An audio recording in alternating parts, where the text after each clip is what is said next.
Mas a la cuarta vigilia de la noche Jesús vino a ellos andando sobre el mar. Y los discípulos, viéndole andar sobre el mar, se turbaron diciendo: ¡un fantasma! Y dieron voces de miedo.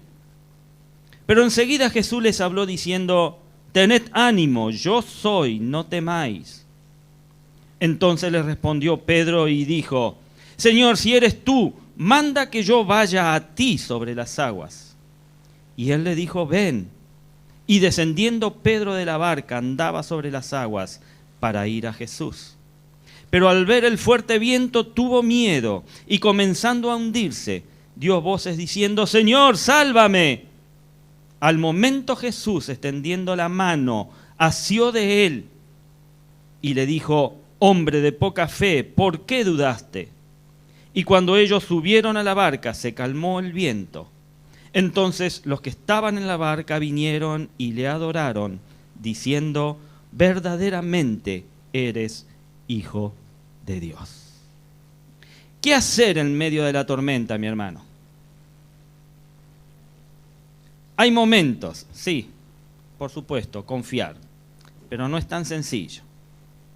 Hay momentos en que todo se ve oscuro. ¿Ha tenido estos momentos en su vida en donde mira alrededor y solo ve sombras?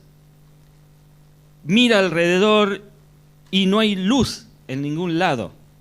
Y no es porque Edenor la cortó, sino porque usted está en una tormenta oscura, cerrada, negra. Es el caos. Y pensamos, y nos da la impresión de que vemos el túnel sin salida. O estamos en un pozo sin fondo. Las tormentas que a veces atravesamos son las deudas. Puede ser el desempleo, pueden ser dificultades familiares, depresión, enfermedad, problemas de toda índole que uno puede surcar durante su vida. Y muchas veces dan ganas de acostarse a dormir, ¿sí? Y no despertar más. Señor, me voy a dormir y listo, que pase. Y en esos momentos, el incidente que vieron o que vivieron Jesús y sus discípulos en el mar de Galilea era sin duda un problema grande. Y sin duda también este acontecimiento nos da la certeza de que el dolor y la tormenta en algún momento pasará. Que el susto y la preocupación pasará. Y mañana será un nuevo día. Amén. Este relato bíblico que acabamos de leer comienza diciendo que después de haber despedido a la multitud, Jesús se retiró aparte. Y cuando llegó a la noche, él estaba solo. ¿De dónde provenía el poder que Jesús mostraba en su vida y en las obras prodigiosas que él realizaba? Usted puede contestarme o decirme que él tenía poder porque era Dios. Y claro que sí, él era Dios, plenamente Dios y también plenamente hombre. Jesús en ningún momento perdió sus poderes divinos, ni los atributos inherentes a esa naturaleza de Dios que él tenía.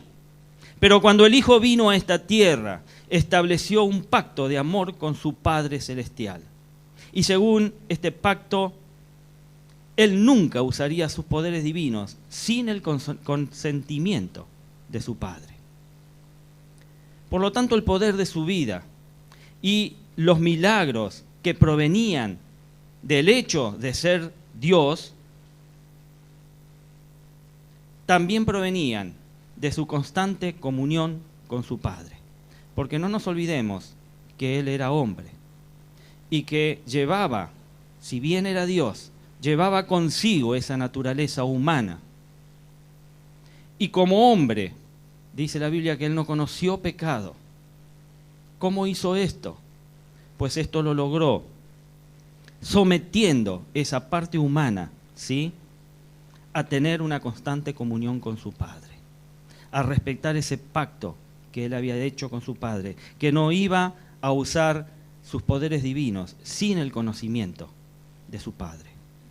Y por eso cuando todos se iban a dormir, él se arrodillaba y pasaba horas hablando con Dios. Jesús vino a esta tierra no solamente a enseñarnos que debemos vivir una vida de obediencia, sino también vino a mostrarnos cómo hacer para vivirla. Porque una cosa es decirlo y otra cosa es ponerlo por acción. El secreto está en la comunión diaria e ininterrumpida con nuestro Padre Celestial. Ahí está el secreto. Pero miren cómo son las cosas. Jesús, que teóricamente, por ser Dios, no necesitaba orar tanto, no necesitaba pasar a veces noches enteras orando delante del Padre. Los discípulos, que por ser seres humanos necesitaban más de la oración, en ese momento estaban en el mar conversando entre ellos. Él se había retirado, despedida a la multitud. Discípulos, suban a la barca y vayan, yo después los alcanzo. Y dice la Biblia que él se retira a orar y estar solo en presencia del Padre. Y esto siempre fue así, mi hermano. El secreto para vivir una vida poderosa de obediencia está en la dependencia constante del poder del Padre. Para nosotros, como seres humanos, no estamos muchas veces interesados en las cosas espirituales. Aún los cristianos muchas veces no estamos interesados en las cosas espirituales. ¿Por qué? Somos independientes por naturaleza. Nos gusta dirigir nuestro propio camino. Queremos ser nosotros los que llevamos las riendas de lo que nos resulta placentero hacer. Generalmente resultamos en estos hechos, resultamos heridos y salimos lastimados. Cierta vez, un joven me preguntó: Juan, ¿cómo puede alguien orar por 3 o 4 horas? Estábamos en la iglesia de los Polvorines. Yo aún era un joven que recién empezaba a dar sus pasos. Y había surgido en la iglesia la motivación de poder estar orando mucho más, basado en un mensaje que se había dado de que Jesús le dice a sus discípulos: no han podido orar ni siquiera 1 hora, cuando Él baja y los encuentra durmiendo en vez de estar orando. Y eso motivó a la iglesia a decir: es verdad, no estamos orando ni siquiera 1 hora. Y este joven me preguntó: ¿cómo puede alguien orar 3 o 4 horas? Yo no puedo, me dice. Yo no puedo hacerlo, Juan. Me arrodillo para orar y en 2 minutos mi oración se acabó. ¿Cuál es el problema conmigo? Y por aquellos tiempos yo no supe bien qué responderle. Pero si hoy alguien viene con esta pregunta, yo le diría: ¿sabes por qué no podés orar por mucho tiempo? Porque estás encarando la oración como un deber o un ritual que el cristiano debe cumplir, y no como la maravillosa experiencia de conversar con Dios como si fuera un amigo. ¿Sobre qué conversan los amigos cada vez que se encuentran? ¿Repiten siempre las mismas frases? No. ¿Repiten el mismo tema hasta el punto que uno sabe anticipadamente lo que va a decir el otro? No, no es así. Los amigos siempre tienen un nuevo tema para discutir y para hablar. Siempre hay algo novedoso que contarle al amigo. Nadie considera un deber conversar con un amigo, ¿verdad? Claro que no. Por el contrario, conversar con un amigo es un privilegio y un placer. Deber es conversar quizás con el jefe o con el patrón, porque uno lo tiene que hacer, mal que no le guste, pero nunca con un amigo. Con el amigo tiene que ser un placer y un deber. Y tal vez estos sean los problemas de comunicación con Dios que a veces tenemos. Él no quiere ser apenas un jefe o un patrón en la vida de cada uno de nosotros. Él no es un Dios sentado en un trono, investigando la vida con una lupa de sus criaturas. Él quiere ser por encima de todo. Él quiere ser un padre y un amigo tuyo. Y cuando un hijo considera un deber conversar con su padre, pues esa relación requiere ser restaurada con urgencia. Porque Él quiere ser tu amigo, Él quiere ser tu padre. Y vos tenés que presentarte delante de Él a conversar, a abrir tu corazón. La próxima vez, mi hermano, que te arrodilles para conversar con Dios, prueba a dialogar, prueba a hablar con Él como si fuera un padre o un amigo. Contales tus sueños, contales tus planes, contales tus tristezas, tus encuentros, tus desencuentros. Abrile los lugares más íntimos de tu corazón. Contale los pensamientos más íntimos que no te animás a veces ni a decírtelo a ti mismo. Refugíate en sus brazos como un hijo indefenso llora en el hombro de su papá. Eso es lo que Jesús y nuestro Padre Celestial esperan de cada uno de nosotros. Y después, al terminar, una vez que estuviste presente delante del Señor en oración, pues no tengas prisa, no te apures. Esperá un poco, intentá sentir en tu corazón ese trabajo que el Espíritu Santo comience a hacer en tu vida. Solo así estarás en condiciones, mi hermano, de enfrentar las tormentas de la vida sin temor. Ahora, volvamos un poco a analizar la situación de los discípulos. Ellos estaban en el mar de Galilea ya, estaban en alta mar, adentrados cientos de metros en el mar.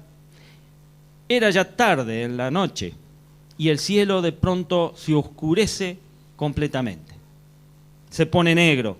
El texto bíblico dice que ellos estaban cubiertos por las olas y aparentemente sin salida cuando Jesús apareció para socorrerlos en la cuarta vigilia de la noche. Si leemos verso 23, verso 24. Y ya la barca estaba en medio del mar azotada por las olas porque el viento era contrario, dice.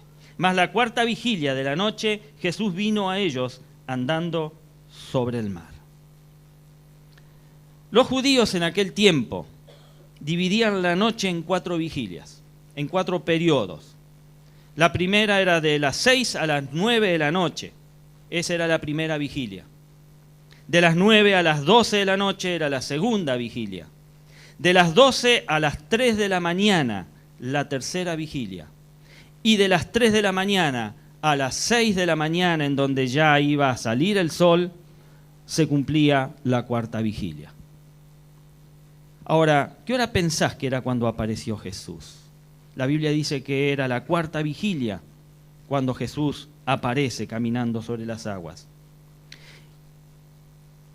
Y los que estudian esto dicen que debe haber sido más o menos a las 5 de la mañana. ¿Y sabés por qué? Porque el momento más oscuro de la noche es pocos minutos antes de la salida del sol. Allí es donde la noche es más cerrada y más oscura. Por otro lado, aquellos discípulos eran hombres de mar, eran expertos pescadores, no eran unos improvisados. Cientos de tormentas deberían de haber pasado en los momentos que ellos pescaban. Ellos seguramente no se asustaban por una simple tormenta.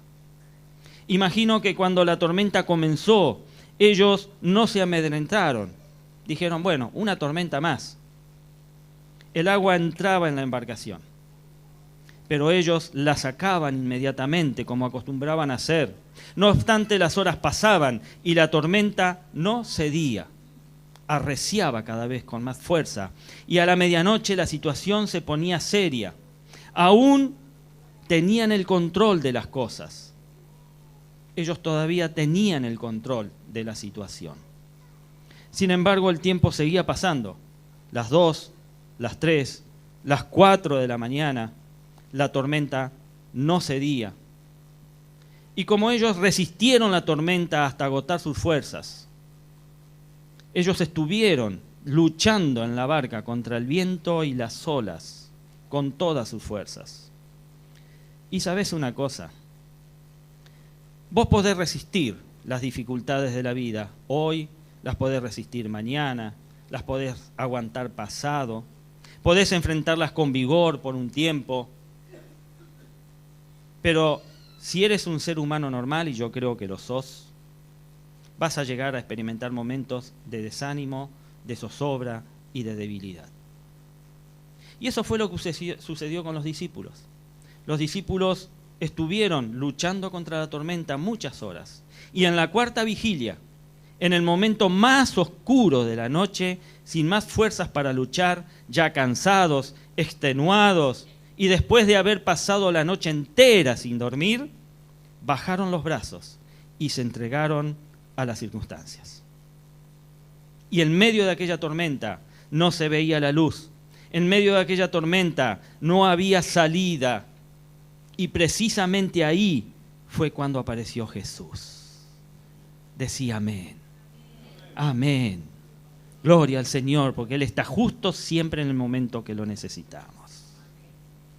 Él siempre aparece en la cuarta vigilia de nuestras vidas, mi hermano.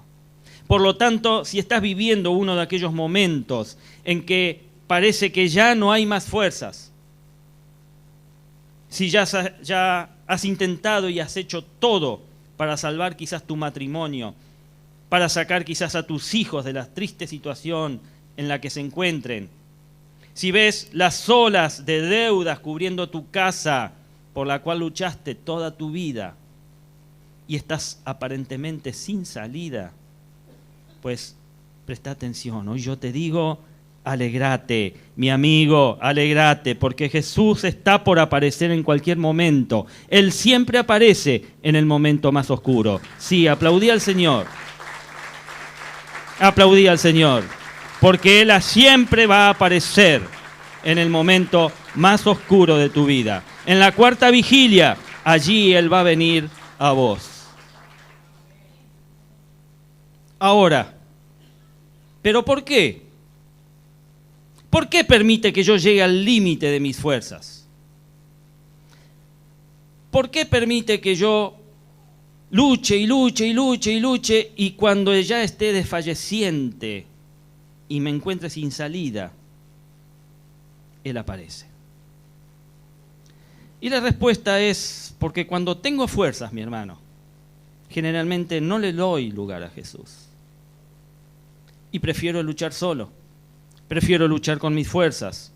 ¿Para qué recurrir a Jesús si existen las compañías financieras y los bancos, por ejemplo, ante un problema financiero? Voy a ir primero a los bancos, a las financieras, a ver si me dan una solución. ¿Para qué ir a Jesús si aún tengo salud y vida? Pero ¿qué hacer cuando todas estas puertas se cierran, mi hermano? ¿Qué pasa cuando ya no hay una puerta abierta por donde pasar? ¿Qué hacer cuando la tormenta dura toda la noche y comienzo a sentir miedo? Comienzo a perder mis fuerzas. Es solamente en la fragilidad total del ser humano cuando Jesús puede obrar. Cuando vos decís, bueno, listo, hasta acá llegué. Yo no pude. Y las cosas funcionan del mismo modo en la vida espiritual. A veces queremos ser victoriosos confiando en nuestras propias fuerzas. Luchamos en base a nuestra moralidad y disciplina propia. Prometemos, decimos y aseguramos. Y nuestras promesas no pasan de ser castillos de naipes que se caen al primer soplo. Los años pasan, mi hermano, y un día llega el desánimo. Siempre, en algún momento, si no pones las cosas en orden y en la presencia del Señor, te va a llegar el desánimo. Podemos fingir, podemos aparentar, podemos llegar a simular, pero no podemos huir ni de Dios ni de nosotros mismos. Y allí es cuando caemos arrodillados y clamamos: Señor, hazlo tú por mí, porque yo no tengo más fuerzas para luchar solo.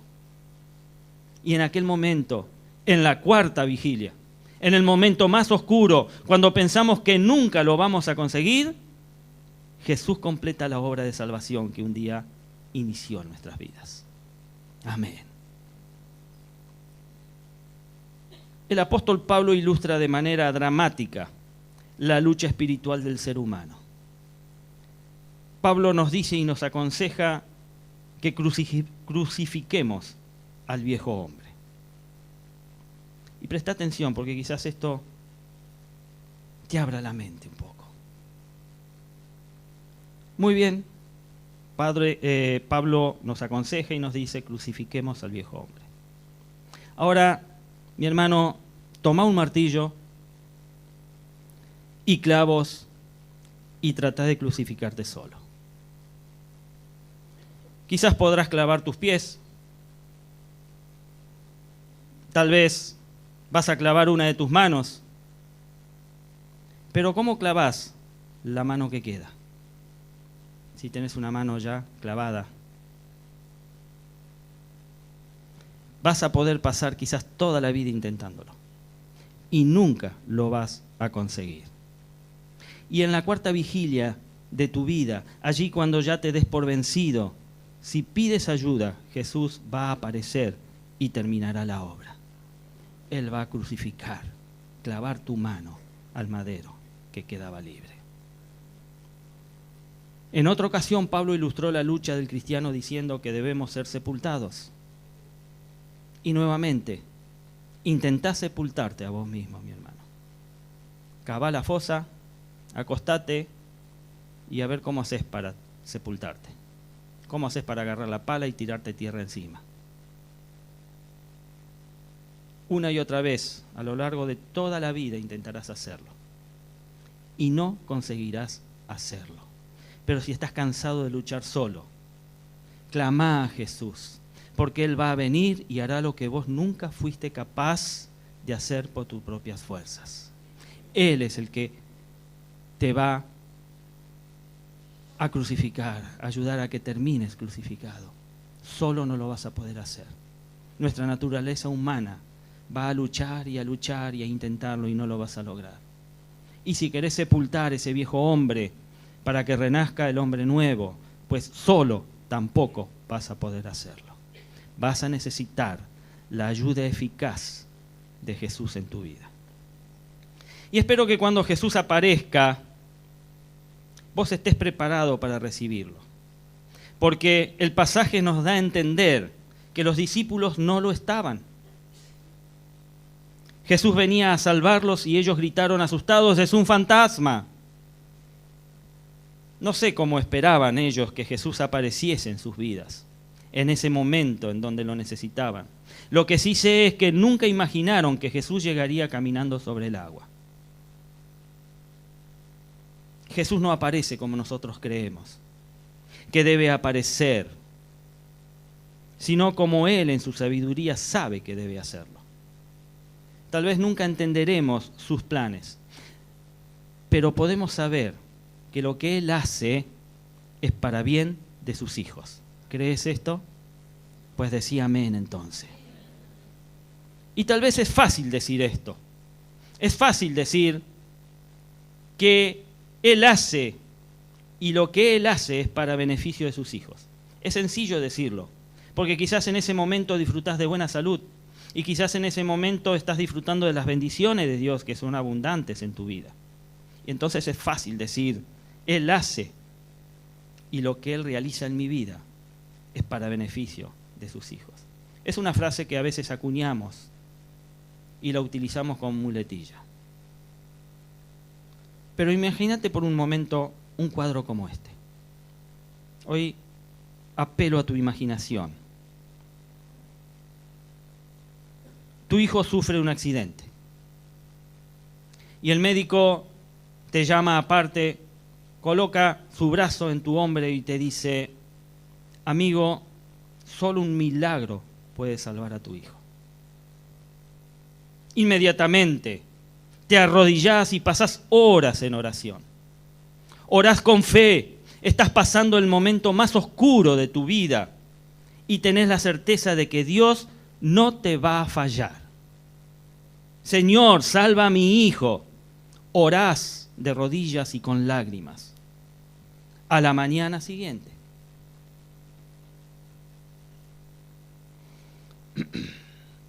hoja rebelde.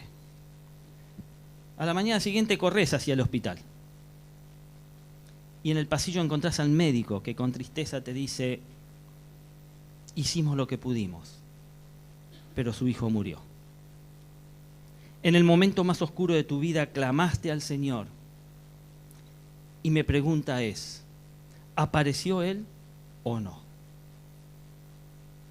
Vos querías que apareciese en la forma de la recuperación de la salud de tu hijo, pero Él murió. ¿Atendió Jesús tu súplica de padre angustiado? ¿Podés ver a Jesús a través de las lágrimas? ¿Podés distinguirlo al lado del cadáver de tu hijo? Clamar a Jesús es muy fácil, mi hermano. Lo difícil es aceptar su respuesta, es aceptar su voluntad. Y a veces cuando no responde como queremos, pensamos que es un fantasma, como lo pensaron los discípulos. No conseguimos divisarlo a través de las circunstancias en forma clara. La adversidad nos hace ver quizás a un Jesús distorsionado, que parece un fantasma. Queremos las respuestas ahora, aquí, y de la manera que nosotros creemos que es lo mejor.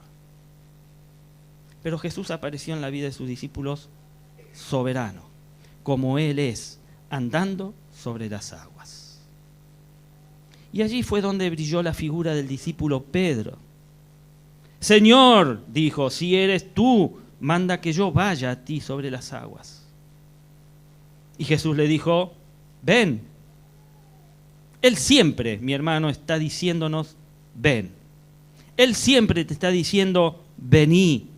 Siempre está intentando sacarnos del materialismo, sacarnos de las cosas que vemos, para transportarnos hacia las cosas invisibles, a los ojos humanos, que solo pueden ser percibidas por la fe. La vida cristiana es un camino de fe. ¿Cómo devolver a Dios la 10ª de nuestras ganancias, por ejemplo, cuando ni el total de nuestro sueldo nos alcanza para vivir? Cuestión de fe. ¿Cómo conservar la pureza en el mundo cuando ser puro es sinónimo de ser ingenuo? Cuestión de fe. ¿O cómo ser honesto cuando la honestidad es confundida con la estupidez? Pues es cuestión de fe. Pues la fe es la dimensión, mi hermano, por donde debemos caminar. Y justamente es esa dimensión maravillosa de fe donde el Señor quiere llevar a sus hijos. A esa dimensión Jesús quiere llevarte. Y por eso le dijo a Pedro, ven. Y Pedro dejó de lado sus cálculos humanos, su razonamiento científico, si es que lo tenía, y fue en contra de todas las leyes físicas y caminó sobre las aguas. Este era un milagro, y los milagros no tienen explicación. Vos no podés explicar o tratar de explicar un milagro. Los milagros quebrantan las leyes físicas. Según la ley física, Pedro tendría que haberse hundido, pero de acuerdo a los principios inexplicables de la fe, caminó sobre las aguas, quebró las leyes naturales e hizo aquello que humanamente era imposible. Por casualidad, ¿te toca hacer algo en tu vida que a los ojos humanos parece imposible? ¿Te es imposible quizás dejar de fumar? ¿Te es imposible dejar quizás la bebida?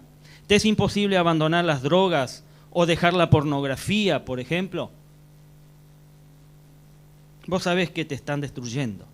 Estas cosas te destruyen. Poco a poco dinamitan tu vida.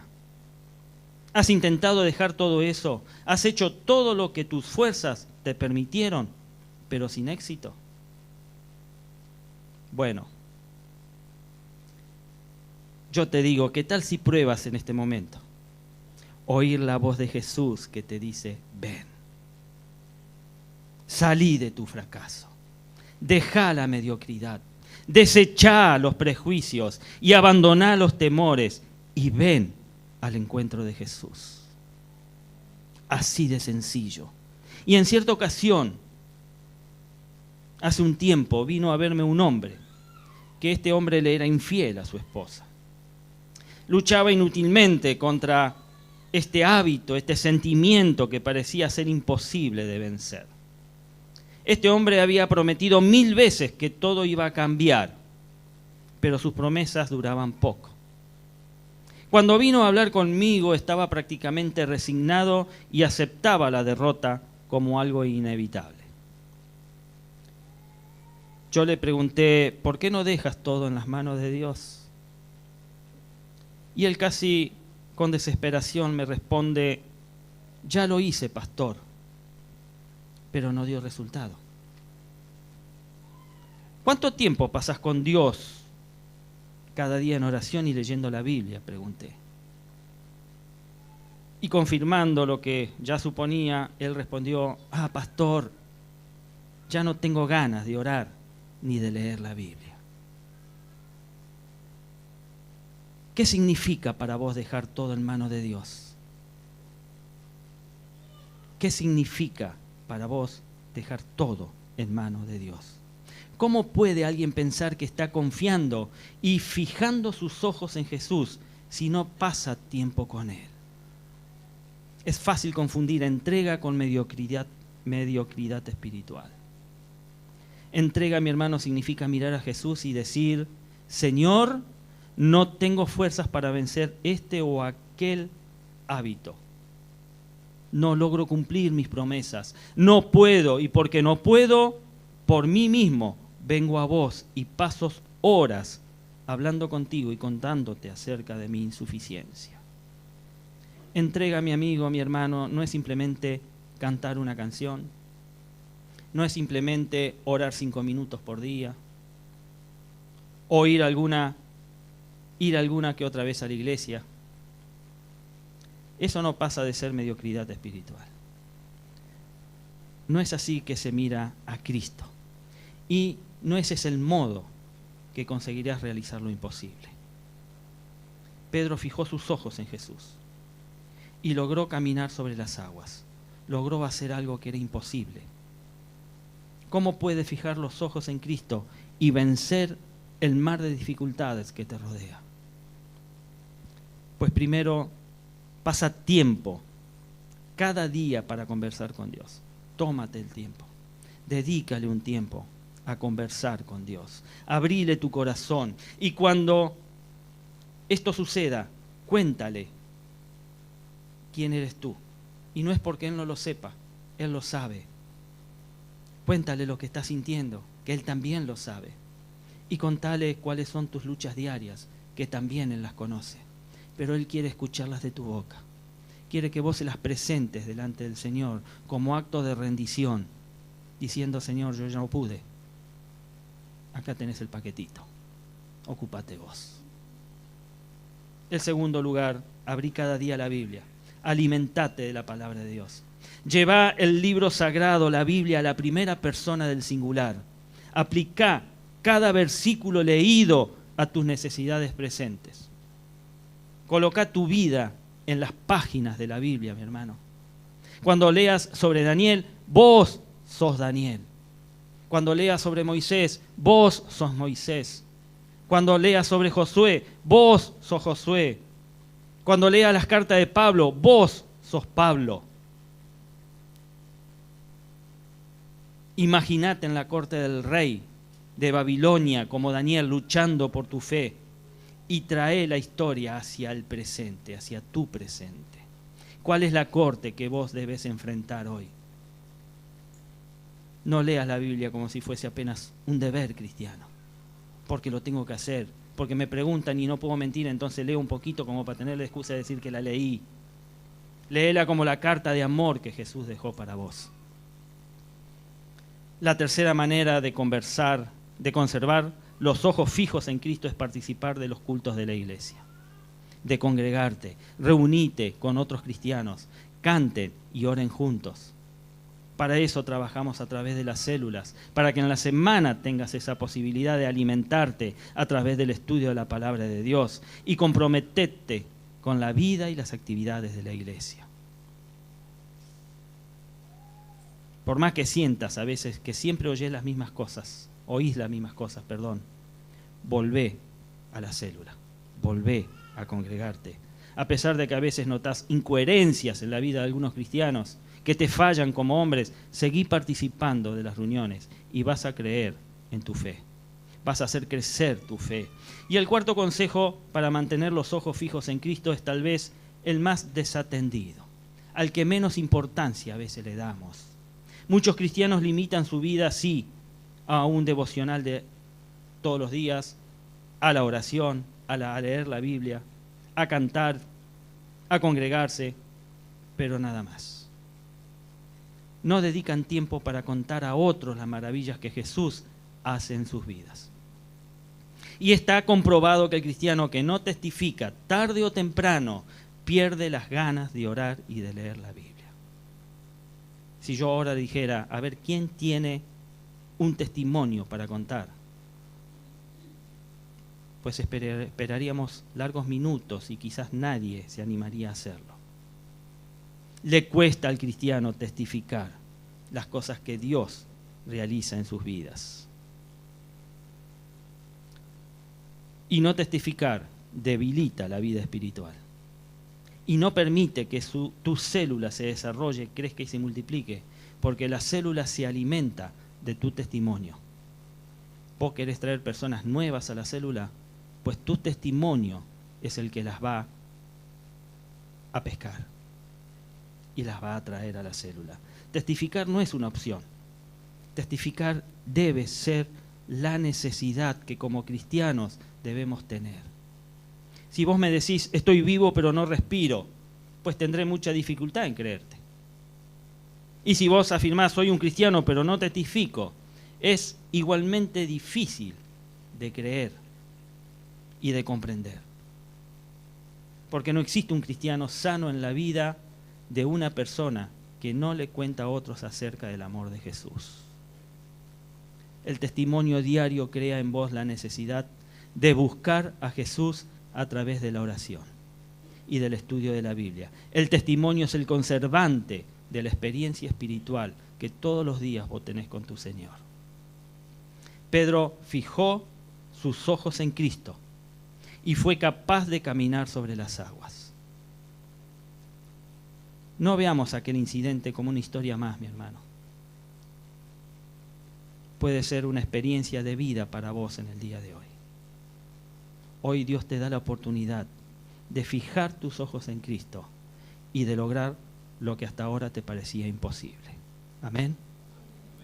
Saben, yo conocí personas a lo largo de toda mi vida de cristiano que después de conocer a Jesús cultivaron diariamente su vida devocional, su vida espiritual, fijaron sus ojos en Cristo y consiguieron vencer dificultades que parecían imposibles. Cambios en la vida de las personas que parecían imposibles. Personas que lucharon solas en su casa, muchas veces contra la voluntad del cónyuge, muchas veces contra la voluntad de los padres o de los hijos. Personas que tuvieron que abandonar empleos bien pagos para seguir los principios eternos de Jesús. Personas que cuando conocieron el Evangelio eran prisioneros de vicios, prisioneros de traumas, llenos de complejos, pero todas ellas, en el nombre de Jesús, caminaron sobre las aguas. Vencieron lo imposible, las dificultades, y lograron la victoria porque fijaron sus ojos en Cristo. Amén. No existe nada que no puedas lograr en esta vida si crees en el maravilloso poder de Jesús y aprendes a depender de Él. Paz y adoración. El gran problema del ser humano y el motivo por el cual muchos naufragan en la vida cristiana es el mismo motivo que casi llevó a Pedro al fondo del mar. Cuando todo iba bien, Pedro empezó a caminar por las aguas, Pedro cometió la imprudencia de dejar de mirar a Jesús. No sé si miró hacia los lados o miró hacia atrás. El texto bíblico que leemos dice que sintiendo el viento tuvo miedo. Y el miedo, mi hermano, es generalmente el resultado de una conciencia alejada del Señor. La conciencia por no tener más la capacidad de entregarse a Jesús en medio de la noche oscura. Conciencia por mirar a los hombres y a las circunstancias en lugar de mirar a Jesús. Pedro en ese momento miró las circunstancias. Quizás los distrajo una ola gigante que se le venía encima. O el fuerte viento le produjo ese miedo que hizo desviar la mirada que tenía en Jesús. Y se empezó a hundir. Muchos dicen, mi problema no es con Jesús, sino con los hombres. Me han decepcionado. La iglesia no es el lecho de rosas que yo imaginé. Hay mucha gente hipócrita que no vive el Evangelio y le gusta aparentar. Y sí, si a mí me vienen con estos argumentos, yo les tengo en parte que darle la razón. Yo sé que hay mucha gente que dice ser cristiana, pero que nunca permitió en su vida que Jesús obrara. Pero, ¿por qué has dejado de mirar tú a Jesús? Él nunca te falla, Él nunca te decepciona, Él siempre es fiel a sus promesas y continúa amándote a pesar de todas las circunstancias. Ay, mi hermano, ¿por qué confundimos las cosas? ¿Por qué confundimos las cosas? A lo largo de la historia cristiana ha habido muchos creyentes que han resultado heridos y han resultado hasta muertos, simplemente porque en algún momento de su experiencia quitaron sus ojos de Jesús y comenzaron a mirar la vida y los errores de los seres humanos. Empezaron a ver al hombre y no mirar a Jesús. Hoy yo ruego que extiendas en este momento las manos hacia Jesús. Extendé tus manos hacia Jesús. Clama en tu corazón. Atrévete a andar por encima de las dificultades. Cree en el poder que viene de Jesús sobre tu vida. Tu fuerza no viene de la naturaleza o del sol, ni viene de la luna ni del mar. Tu fuerza viene de Jesús, el creador del sol, la luna y el mar. Tu energía no viene de los astros como algunos piensan, sino del Señor que creó los astros y Él los gobierna. Ese Jesús está aquí en esta mañana, hoy, ahora, a tu lado en este momento. ¿Por qué no le abrís tu corazón hoy? ¿Por qué no fijás tu mirada definitivamente en Jesús? Y los imposibles, aquellas cosas que el mundo dice que no sucederán, van a comenzar a suceder en tu vida. Cerrá tus ojos allí en donde estás.